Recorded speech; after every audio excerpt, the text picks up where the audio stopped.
तो melting furnace हम लोग फाउंड्री सेक्शन में क्यों यूज करते हैं? सो दैट फाउंड्री सेक्शन है, हम लोग मेटल को मेल्ट करते हैं। उसमें बहुत सारे टाइप के मेटल्स है, एल्यूमिनियम है, लेड है, स्टील है, कास्ट आयरन है, बहुत सारे हैं, और सभी मेटल के मेल्टिंग पॉइंट अलग अलग है।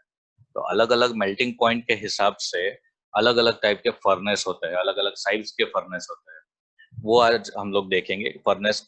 और एक इम्पॉर्टेंट फर्नेस है, थोड़ा पुराना टाइप का फर्नेस है, बट आज भी एग्जाम में मोस्टली पूछा जाता है। उसके सिर्फ डायग्राम बनाने के लिए 7 मार्क दिए जाते हैं। ठीक है, देखते हैं कौन सा फर्नेस, और मोस्टली डायग्राम ही आता है। कभी कम मार्क्स के लिए आए तो कंस्ट्रक्शन वर्किंग भी आ जाए। तो पहले हम लोग देखते हैं कि फर्नेस हम लोग कैसे चूज करते हैं, कि मुझे कोई काम है कोई सी हीटिंग एप्लीकेशन का, तो मैं कौन सा फर्नेस चूज करूंगा। वो चूज करने के लिए मैं क्या क्या फैक्टर्स ध्यान में रखता हूँ। तो एक आंसर हो गया factors affecting the choice of furnace, या फिर write down list the factors which affect the choice of furnace, selection of furnace. ये सब ये आंसर हो गया। ये 5 पॉइंट है, उसमें 6 पॉइंट नहीं 5 है। सबसे पहला, rate of melting required per hour. मुझे कितना मेल्टिंग चाहिए, 1 घंटे में मुझे कितना केजी वेब मेल्टिंग चाहिए, उसके हिसाब से बड़ा फर्नेस है या छोटा फर्नेस है मैं चूज कर सकता हूँ। Type of metal to be melted. Type of metal मतलब एल्यूमिनियम हो गया, कास्ट आयरन हो गया, स्टील हो गया, उसमें से कौन सा टाइप का मेटल मुझे मेल्ट करना है वो डिपेंड करेगा, क्योंकि वो फर्नेस जिस चीज से बना है उसका मेल्टिंग पॉइंट जो है वो जो मेटल है उससे ज्यादा होना चाहिए, नहीं तो फर्नेस खुद ही पिघल जाएगा।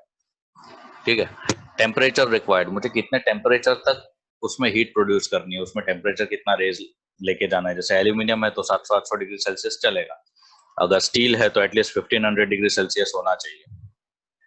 Then method of pouring of the molten metal. Molten metal उसमें से निकाला कैसे जाएगा, क्योंकि मॉल्टन मेटल एकदम हीटेड है, उसको हम लोग डायरेक्टली हाथ नहीं लगा सकते। हाथ में कोई सेफ्टी ग्लव्स पहन के भी अंदर हाथ नहीं लगा सकते, क्योंकि वो ग्लव का टेम्परेचर इतना होता है कि ग्लव का मटेरियल ही जल जाएगा।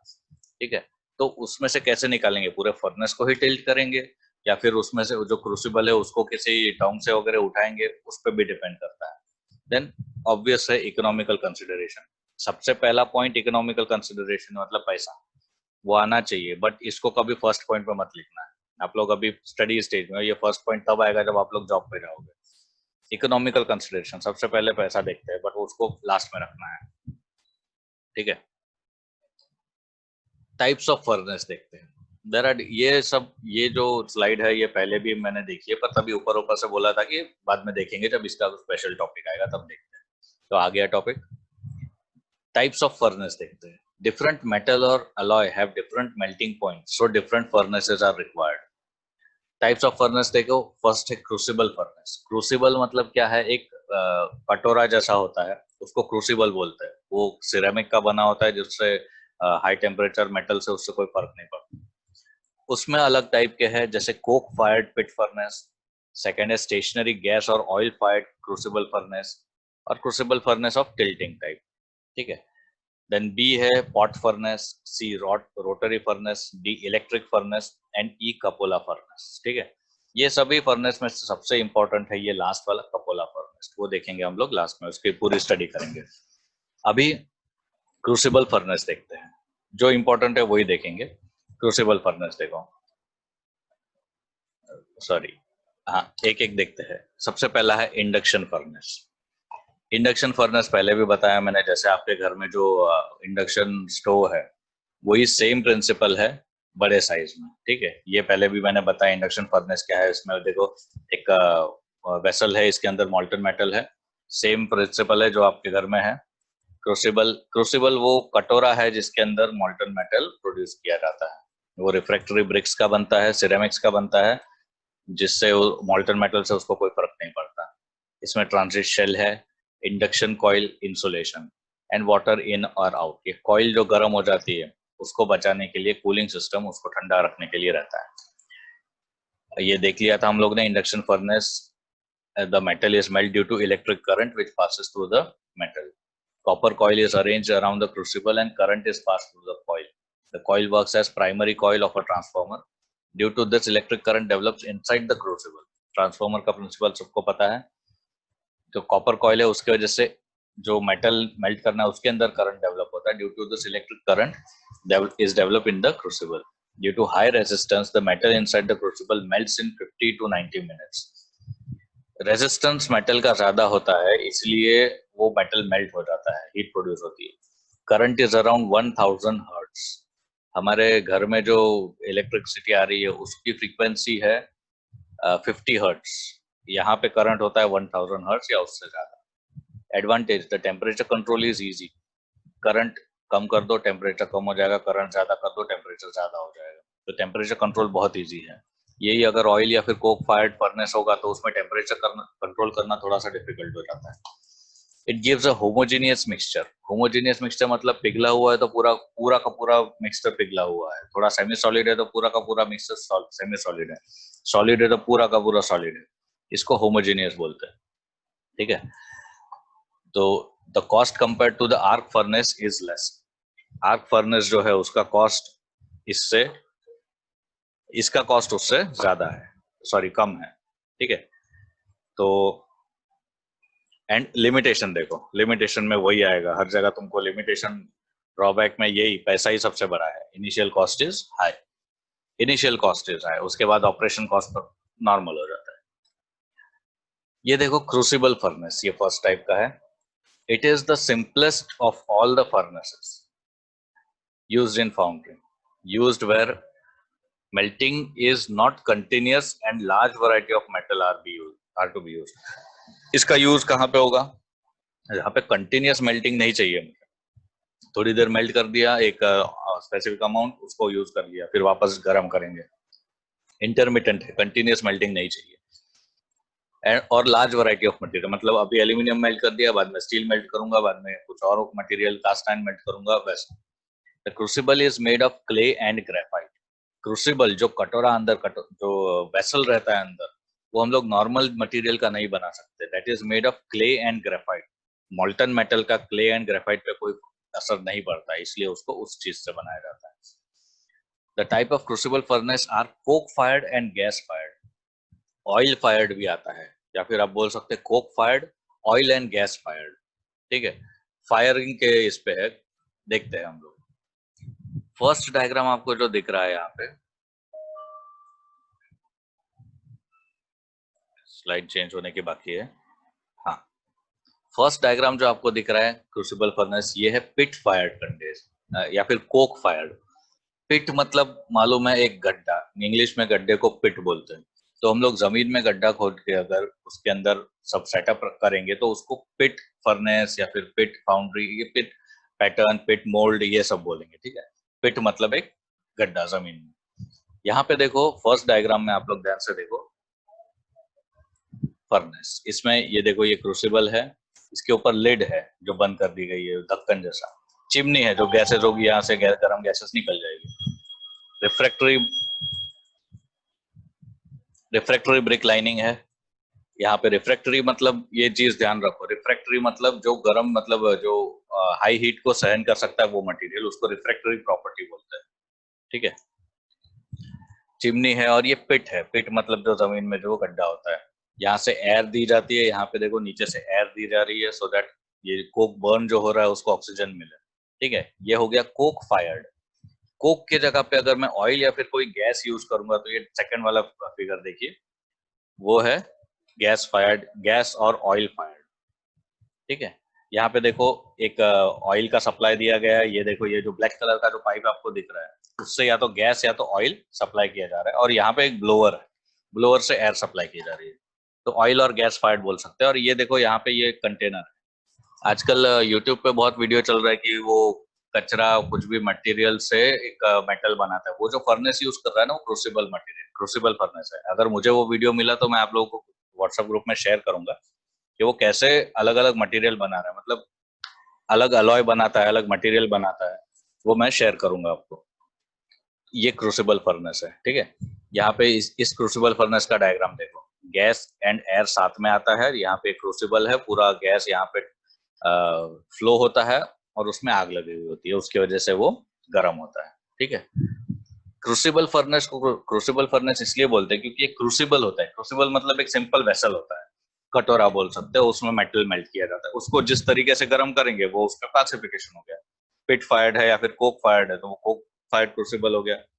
एयर या गैस है या फिर ऑयल है तो वो ऑयल फायर्ड या गैस फायर्ड या फिर ऑयल और गैस फायर्ड हो सकता है। ठीक है, दोनों भी यूज कर सकते हैं। तो ये क्रूसिबल फर्नेस हो गया।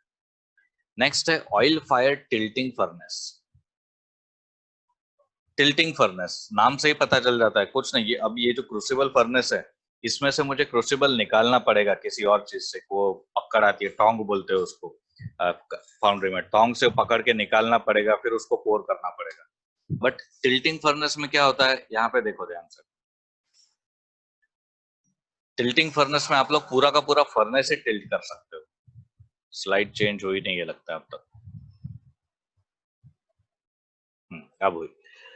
तो टिल्टिंग फर्नेस में देखो ध्यान से, यहाँ पे देखो एक पिट मोल्ड है, जमीन के अंदर मोल्ड बनाया गया है, नीचे देखो, और उसके ऊपर एक टिल्टिंग फर्नेस है। ये टिल्टिंग फर्नेस जो है इसको कहीं और गर्म किया है और यहाँ पे क्रेन के थ्रू या फिर यहाँ पे ओवरहैंगिंग हुक्स के थ्रू यहाँ पे लाया गया है। इसको देखो ध्यान से, इस फिगर को देखो, पीछे एक फोक लिफ्ट है, आपको दिख रही है? ये देखो उसका व्हील, उस फोक लिफ्ट से इसको उठा के लाया गया है और ये पूरा का पूरा फर्नेस से देखो टिल्ट किया जा रहा है, सो दैट मुझे अंदर से क्रूसिबल निकालना नहीं पड़ेगा और उसको अलग से डालना नहीं पड़ेगा। ये एक इजी हो जाएगा ये अपने को। ठीक है, ध्यान से देखो, इसको फोक लिफ्ट से लाया गया है। ठीक है, it consist of an outer shell having a refractory lining inside. बाहर एक शेल होता है मेटल का और अंदर रिफ्रैक्टरी लाइनिंग होती है। The hollow portion around the crucible forms a chamber. जो क्रूसिबल के अराउंड जो हॉलो पोर्शन होता है वो चैम्बर बन जाता है, उसमें अगर मैंने आग लगा दी तो वो कंबशन चैम्बर बन जाएगा। ठीक है, तो ये हो गया ऑयल फायर्ड टिल्टिंग फर्नेस। अभी ये वाला जो फर्नेस है कपोला फर्नेस, इसको आपको ध्यान से पढ़ना पड़ेगा, इसके डायग्राम को रट्टा मार लो, क्योंकि एग्जाम में क्वेश्चन आता है, draw the diagram of cupola furnace showing its zones and all the parts. सिर्फ 7 मार्क का। ठीक है, कुछ लिखना नहीं है, कंस्ट्रक्शन वर्किंग वगैरह कुछ नहीं लिखना है, सिर्फ डायग्राम ड्रॉ करना है और आपको 7 मार्क मिल जाएंगे। पर अच्छे से ड्रॉ करना है, कुछ भी आड़ा टेढ़ा नहीं ड्रॉ करना है। और भी पूछा जा सकता है, explain the construction and working of cupola furnace. और भी पूछा जा सकता है 2 या 3 मार्क के लिए, what are the applications of cupola furnace. Cupola furnace पुराना मेथड है, उसके बाद है इलेक्ट्रिक क्रूसिबल वगैरह, बट कपोला फर्नेस पुराना मेथड है बट अभी भी बहुत अच्छे से यूज होता है क्योंकि इफेक्टिव है। ठीक है, तो कपोला फर्नेस का हम लोग डायग्राम सबसे पहले देखते हैं। लेफ्ट साइड का जो डायग्राम है वो आप लोग देखो, एक बिल्डिंग जैसा होता है ये। ठीक है, राइट वाले डायग्राम में देखो, एकदम राइट कॉर्नर में नीचे एक इंसान की फोटो रखी हुई है, उससे आप लोग इसका साइज का अंदाजा लगा सकते हो।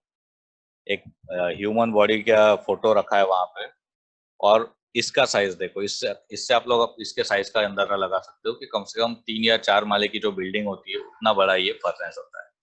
ठीक है, इसमें देखो लेफ्ट साइड में हम लोग देखते हैं, एक एक करके पार्ट्स देखते हैं। पहले राइट वाला डायग्राम समझते हैं, वो इजी लग रहा है आपको। सबसे पहले ऊपर से देखते हैं, ये है स्पार्क अरेस्टर। स्पार्क अरेस्टर मतलब क्या है, एक छत है, एक कवर है, जिसकी वजह से यहाँ पे जो गर्म गैसेस है, गर्म चिंगारियां जो निकलेगी वो यहाँ पे बाहर नहीं निकलेगी, फर्नेस के बाहर नहीं निकलेगी, अंदर से जो गर्म गैसेस है वो सिर्फ निकल जाएगा यहाँ से। ठीक है, इसके बाद आता है, हाँ बोलो।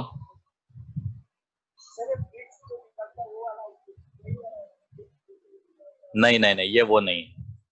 ब्रिक्स, ईटा भट्टी में ईट पकाया जाता है, ये वो नहीं है। ये इसमें मेटल को मेल्ट किया जा रहा है। ठीक है, और डिटेल में पढ़ना है हमको क्योंकि ये बहुत इंपॉर्टेंट है। देखते बताता हूँ मैं एक एक।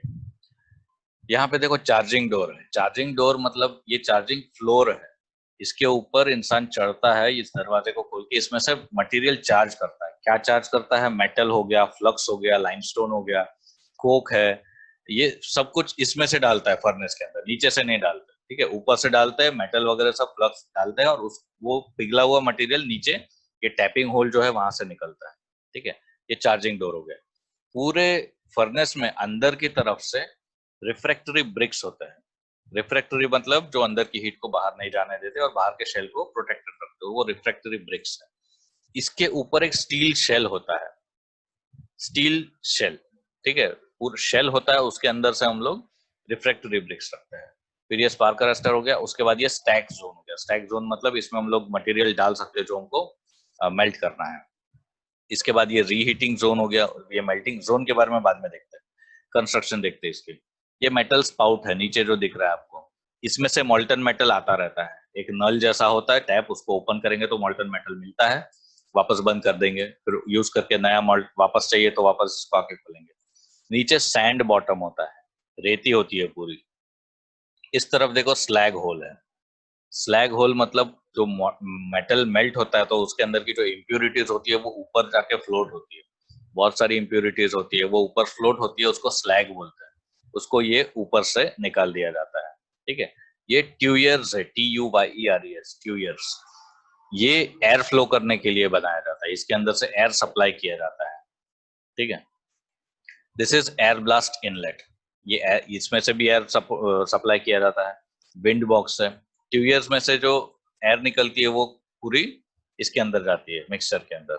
इसमें आप लोग देखो अलग अलग मेटल के लेयर्स बनाए, अलग अलग मटेरियल के लेयर्स बनाए। सबसे पहले मेटल है जो मुझे पिघलाना है, उसके ऊपर कोक है, कुछ थोड़े इंच के कोक की लेयर होती है, उसके ऊपर फ्लक्स होता है, फ्लक्स में लाइमस्टोन होता है, कुछ और मटेरियल होता है। फ्लक्स मतलब जो ये मटेरियल को ऑक्सीडाइज होने से बचाता है। उसके ऊपर फिर से मेटल, कोक एंड फ्लक्स, फिर से मेटल, कोक एंड फ्लक्स। जब तक मुझे इसमें से मॉल्टन मेटल चाहिए तब तक मैं ऊपर से इसको चार्ज करता रहूंगा। ये जो ऊपर से जो लेयर है वो नीचे जाके मेल्ट हो जाएगी, यहाँ से मॉल्टन मेटल, तो ये ऊपर की लेयर नीचे आ जाएगी, मैं ऊपर से फिर से चार्ज कर सकता हूँ इसको। ठीक है, ये हो गया कंस्ट्रक्शन। इसको कंस्ट्रक्शन में थियोरेटिकल वर्ड्स में भी हम लोग मैं बताता हूँ। जोन जो है, जोन के बारे में बाद में देखते हैं। ठीक है, ये कंस्ट्रक्शन। अब लेफ्ट साइड के डायग्राम को देखते, कुछ रह गया क्या अपने पास? ये मॉल्टन मेटल है, ये डोर है नीचे का, प्रॉप मतलब जो स्टैंड होता है वो, फाउंडेशन होता है, देन विंड बॉक्स हो गया, एयर ब्लोअर जो है जिससे एयर ब्लो की जाती है, refractory lining, steel sheet, charge, जो अंदर मटेरियल भरा गया है ना, मेटल, फ्लक्स, कोक, उसको चार्ज बोला जाता है। ये चार्जिंग प्लेटफॉर्म है जिसपे खड़े रह के चार्ज कर सकते हैं। ब्रिक लाइनिंग है, स्पार्क अरेस्टर है। ठीक है, ये हो गया डायग्राम। अभी इसके बारे में देखते हैं। Cupola furnace is a melting device which is used to melt cast iron, bronze and other alloying elements. It is mainly used to convert pig iron into cast iron. Pig iron क्या है और cast iron क्या है ये बताने की जरूरत नहीं है। ठीक है, pig iron is the purest form of iron, इसमें कार्बन नहीं होता ज्यादा, और ये कास्ट आयन में कन्वर्ट होता है जिसमें मैक्सिमम परसेंटेज ऑफ कार्बन होता है, बिकॉज हम लोग इसमें मेटल के साथ कोक भी यूज कर रहे हैं। Coke is the purest form of carbon. ठीक है, इसके साथ मिक्स हो जाता है, मेटल है जो पिग आयन है, दोनों मिक्स हो जाते हैं तो कास्ट आयन बन जाता है जिसमें मैक्सिमम परसेंटेज ऑफ कार्बन होता है। कितना है maximum percentage of carbon? Metallurgy में पढ़ा है 6, अराउंड 6.6%। ठीक है, इससे ज्यादा कार्बन आयन में नहीं जा सकता। कंस्ट्रक्शन ऑफ कपोला देखो, ये सब पॉइंट्स लिखने हैं आपको, ये ऐसे ही मैंने शॉर्ट में लिखे हैं, डायग्राम बनाने के बाद ये सब पॉइंट्स लिखने हैं अगर पूछा तो। The cupola shell is made up of steel and has a lining of refractory bricks and plastic refractory patching material. ये सब जो कंस्ट्रक्शन और वर्किंग जो लिखना होता है वो अपने वर्ड्स में लिखना होता है, पॉइंट्स वाइज लिखना होता है, और जो कीवर्ड्स है उसको नहीं भूलना है। रिफ्रैक्टरी है, स्टील कपोला शेल है, स्टील मटेरियल है, वो जो जैसे मैंने बताया उसी को इंग्लिश में लिखना है। The cupola shell is made up of steel and has a lining of refractory brick and plastic refractory patching material.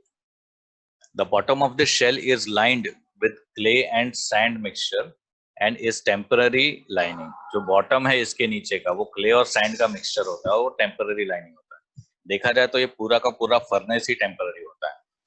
10 एक घंटे तक इसको यूज करने के बाद इसके जो रिफ्रैक्टरी लाइनिंग्स होते हैं वो खराब हो जाते हैं, तो इसको निकाल के उसको तोड़ के नए रिफ्रैक्टरी लाइनिंग्स लगाए जाते हैं और इसको फिर से चार्ज किया जाता है। एक बार चालू कर दिया तो कंटिन्यूअसली मॉल्टन मेटल इसमें निकलता रहता है। ठीक है, तो एक दिन का काम हो गया।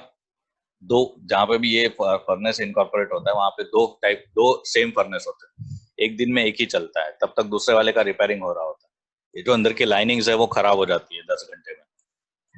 Then sometimes coal is mixed with clay lining so that when coal heats up it decomposes and the bond becomes strong. कभी कभी लाइनिंग्स में कोल भी यूज किया जाता है सो दैट वो जल के बॉन्ड स्ट्रॉन्ग हो जाएगा. In some cupola lining cooling jackets are also fitted to keep the sides cool.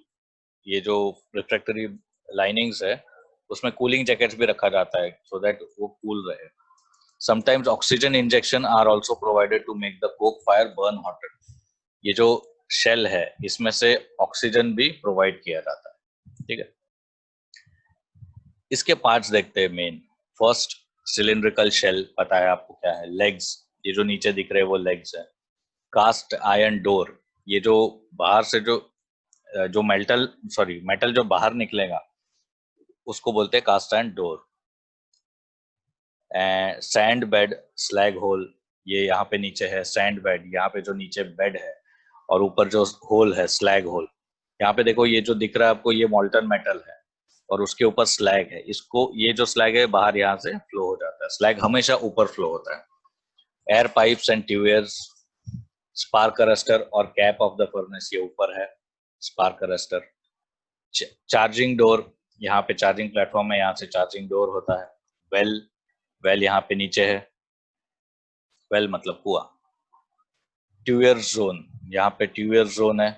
Wind box है, ट्यूबर्स है, यहाँ पे ट्यूबर्स है. यहाँ से क्या एयर सप्लाई होगी और ये एयर पूरी ऊपर जाएगी गरम गरम. देन कंबशन जोन, यहाँ पे नीचे कंबशन जोन होता है. ठीक है, ये जो नीचे दिख रहा है उसको कंबशन जोन बोलेंगे. रिड्यूसिंग जोन, ये जोन्स है.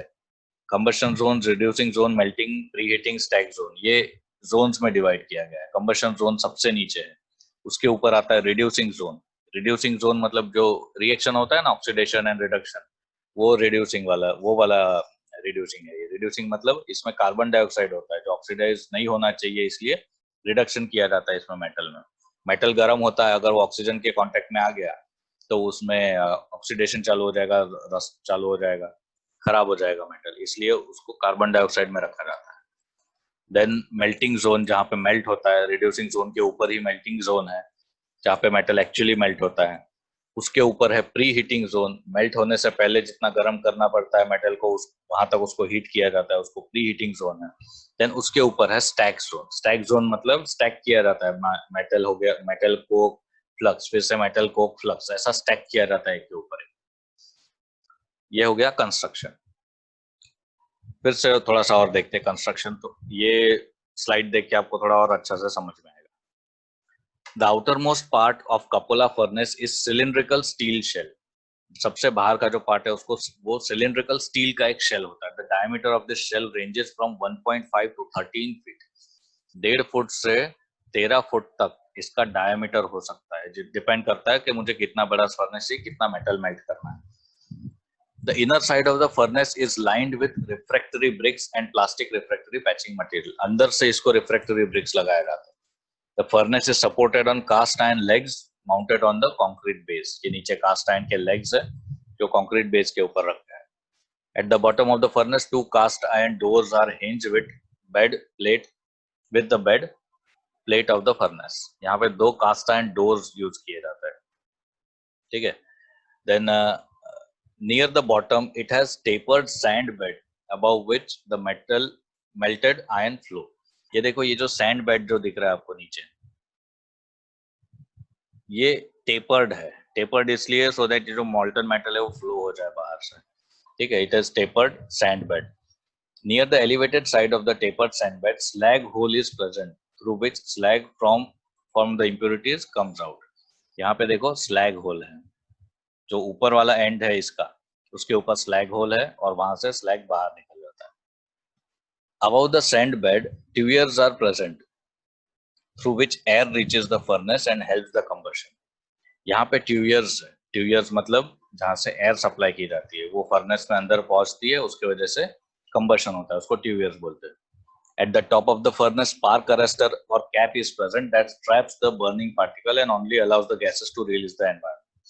बर्निंग पार्टिकल जो चिंगारी वगैरह निकलती रहती है वो यहाँ से बाहर नहीं निकलनी चाहिए, इसलिए कैप दिया गया है, सिर्फ गैसेस बाहर निकल सकती है. Near the top of the furnace, charging door is present through which metal, coke and limestone are fed into the furnace. यहाँ पे एक चार्जिंग डोर है जिससे हम लोग जिस मेटल को मेल्ट करना है वो सब डालेंगे, कोक डालेंगे, लाइमस्टोन वगैरह डालेंगे, ठीक है।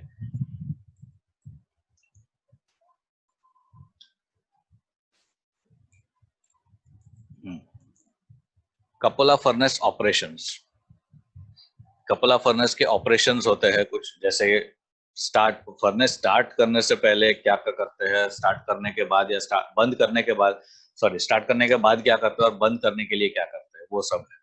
जैसे प्रिपरेशन ऑफ कपोला, प्रिपरेशन में हम पूरा कपोला फर्नेस को प्रिपेयर करते हैं। स्टील शेल के अंदर जो लाइनिंग खराब हो गई होगी उसको निकाल लेते हैं, वापस उसको नए फ्रेश लाइनिंग्स लगाते हैं। जो भी खराब हो गया होगा 10 घंटे के ऑपरेशन के बाद वो फिर से हम लोग रिपेयर करते हैं, वो प्रिपरेशन ऑफ कपोला हो गया। देन लाइटनिंग ऑफ कपोला, उसको जलना स्टार्ट करने के लिए कुछ ऑपरेशन करना पड़ता है, वो लाइटनिंग ऑफ कपोला हो गया। चार्जिंग ऑफ कपोला, ऊपर से हम लोग चार्ज करते हैं, मेटल चार्ज करेंगे, कोक लाइमस्टोन वगैरह, उसको चार्जिंग बोलते हैं। Then melting, slagging and metal tapping. Slagging मतलब ऊपर के जो स्लैग है वो निकाल देना, और मेटल टैपिंग मतलब टैप, जो मेटल का टैप होता है जिससे हम लोग मोल्टन मेटल बाहर निकालते हैं, वो भी एक प्रोसेस है। And then closing of Coppola, बंद कैसे करते हैं उसको, ठीक है।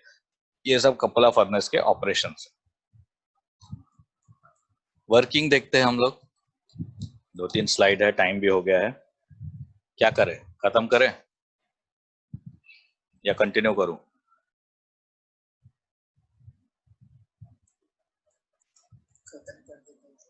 ठीक है, 10 मिनट और लगेगा,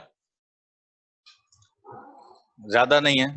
वर्किंग ऑफ कपोला 2 या 3 स्लाइड है, और ध्यान से आप लोग पढ़ोगे तो आपको खुद ही समझ में आ जाएगा कपोला चलाता है कैसे। Working of cupola, wood is ignited about the sand bed, जो सैंड बेड है उसके ऊपर वुड को जलाया जाता है। When the wood starts burning properly, coke is dumped on the well from the top of the predetermined height nearly 40 inches. मतलब क्या है, एक बार ये जो वुड है उसको जलाते हैं पहले नॉर्मली, वो जलाने के बाद जैसे वो वुड पूरा जल जाता है उसके ऊपर से एक लेयर 40 इंच की लेयर कोक की डालते हैं। This forms a 40 inch coke bed, ठीक है। Then the combustion starts in the coke bed using fire from the burning wood. वो जो फिर वो कोक भी जलने लगता है। And using the air from the tuyeres at this time, the air blast is turned out at a lower blowing rate than normal. जो air blast होता है ट्यूयर्स में, जो एयर फ्लो होता है उसको थोड़ा कम रेट में ये जो कोक ऊपर जल गया है उसको जलने दिया जाता है।